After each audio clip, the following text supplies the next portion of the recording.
અહીંયા સમાચાર હવે જામનગરથી મળી રહ્યા છે, જ્યાં રંગમતી નદી પ્રદૂષિત બની છે। કેમિકલયુક્ત પાણી નદીમાં છોડવામાં આવી રહ્યું છે।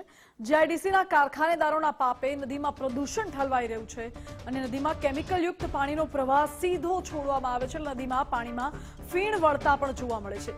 કોની મીઠી નજર હેઠળ કેમિકલ માફિયાઓ બેફામ બન્યા છે, એ સવાલ ઉઠી રહ્યો છે।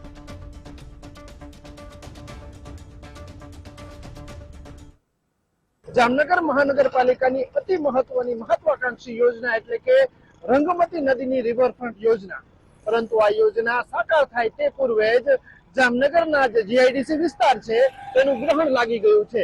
ગ્રહણ એટલા માટે કે આ જીઆઈડીસી વિસ્તારના કારખાનેદારો જે કેમિકલ યુક્ત પાણી છોડે છે એ સીધું જ રંગમતી નદીમાં છોડે છે। હું કેમેરામેનને કહીશ કે સીધા જે દ્રશ્યો બતાવવા માંગીશ, આ જે રંગમતી નદી છે ત્યાં જોઈ શકાય છે સફેદ ચાદર જાણે ઓઢી લીધી હોય તેવું વાતાવરણ હાલ જોવા મળી રહ્યું છે। આ કેમિકલ યુક્ત પાણી છે કે જામનગર દરેડ જીઆઈડીસી ના ઉદ્યોગકારો જે પાણી છોડે છે એ પાણી અહીં આવે છે ને ફીણ સ્વરૂપે જોઈ શકાય છે કે કેવું આ પાણી કેટલી કક્ષાનું હિન્ન હશે, કેટલી કક્ષાનું નિમ્ન હશે।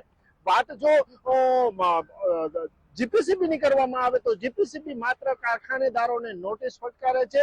નોટિસ માત્ર નાટક હોય તેવું લાગે છે, કારણ કે ક્યારેક દંડાત્મક કાર્યવાહી કરે છે, પરંતુ નક્કર કાર્યવાહી નહીં થતા એનું આ પરિણામ આ જોઈ શકાય છે। તો બીજી તરફ જેની સીધી જવાબદારી છે કે જામનગર મહાનગરપાલિકા, તે પણ આ ખાડા કાન કરી રહી છે।